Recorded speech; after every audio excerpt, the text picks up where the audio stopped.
কিরে রূপ, ভাতটা কি খাবি না? হ্যাঁ মা, প্রচন্ড খিদে পেয়েছে, চলো।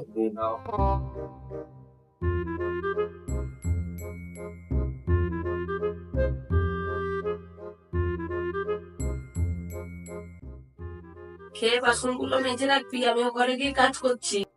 ঠিক আছে মা। মা মনে হয় সারাদিন কাজ করে হাঁপিয়ে গেছে, ও ঘরে গিয়েও মনে হয় কাজ করছে। যাই, আমি বাসনগুলো মেজে ধুই।